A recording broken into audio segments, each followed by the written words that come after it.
இந்த வீடியோவில் நம்ம எதை பற்றி பார்க்க போகிறோன்னா, கலைஞர் மகளிர் உரிமை தொகை திட்டம் குறித்து தற்போது மிகவும் முக்கியமான புதிய அறிவிப்பு ஒன்று விலகி உள்ளது.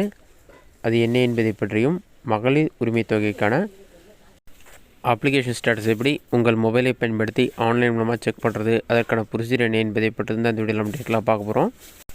இதுதான் பார்த்தீங்கன்னா தற்போதைய முக்கிய அறிவிப்பு. இதில் என்ன சொல்லியிருக்காங்கன்னா, துணை முதலமைச்சர் உறுதி, கலைஞர் மகளிர் உரிமை திட்டத்தில் புதிதாக விண்ணப்பித்துள்ள தகுதியான அனைவருக்கும் 3 மாதத்தில் ரூபாய் 1000 உரிமை தொகை தரப்படும் சொல்லி மென்ஷன் பண்ணிட்டு, சட்டப்பேரவையில் மாண்புமிகு துணை முதலமைச்சர் திரு உதயநிதி ஸ்டாலின் அவர்கள் அறிவிப்பு வெளியிட்டார் சொல்லி மென்ஷன் பண்ணியிருக்காங்க. இன்னும் 3 மாதத்தில் இதுவரை விண்ணப்பித்து பணம் பெறாத மகளிர் அனைவருக்கும் உரிமை தொகை வழங்கப்படும் சொல்லியிருக்காங்க. கண்டிப்பாக மார்ச் மாதம் அல்லது ஏப்ரல் மாதத்தில் உரிமை தொகை அனைவருக்கும் வழங்கப்படும் என்று எதிர்பார்க்கப்படுகிறது. இதுதான் மகளிர் உரிமை திட்டம் குறித்து வெளியிட முக்கிய அறிவிப்பு. அடுத்ததான் இதற்கான அப்ளிகேஷன் ஸ்டேட்டஸ் எப்படி உங்கள் மொபைலை பயன்படுத்தி ஆன்லைனில் செக் பண்ணுறது என்பதை பற்றி பார்க்கலாம்.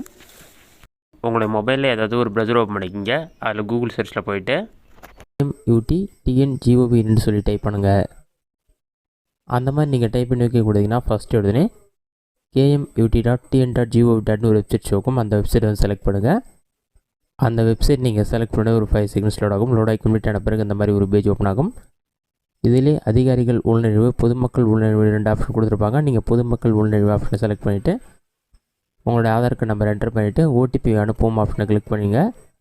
உங்களுடைய ஆதார் கார்டு கூட ரிஜிஸ்டர் பண்ண மொபைல் நம்பருக்கு 6 நம்பர் கொண்ட OTP வரும். அந்த OTP நம்பரை பார்த்து கரெக்டாக என்டர் பண்ணிவிட்டு அடுத்ததாக கேப்சர் கோடு இருக்கும், அதை பார்த்து டைப் பண்ணிவிட்டு சமர்ப்பின்ற ஆப்ஷன் கிளிக் பண்ணுங்கள். நீங்கள் சமர்ப்பி கொடுத்தோன்னே உங்களுக்கு அப்ளிகேஷன் ஸ்டேட்டஸ் ஷோ ஆரம்பிச்சிடும். ஃபஸ்ட்டு ஆதார் கார்டில் இருக்க டீட்டெயில்ஸ், உங்களுடைய photo, name, Aadhaar card number, date of birth, இந்த டீட்டெயில்ஸ்லாம் உங்களுக்கு ஷோ ஆகும். அட்ரஸ் டீட்டெயில்ஸ் எல்லாமே இருக்கும். அடுத்ததாக மகளிர் உரிமை தொகைக்கான அப்ளிகேஷன் ஸ்டேட்டஸ் ஷோ ஆரம்பிச்சிடும். உங்களுடைய நேம், முகவரி, கைபேசி எண், குடும்ப அட்டை எண் எல்லாமே இருக்கும். கடைசியாக விண்ணப்பம் செய்யாதவர் தங்களின் ஆதார் எண் தரவு பட்டியலில் இல்லைன்னு வருது. நான் அப்ளை பண்ணாதால் இந்த மாதிரி ஷோ ஆகுது.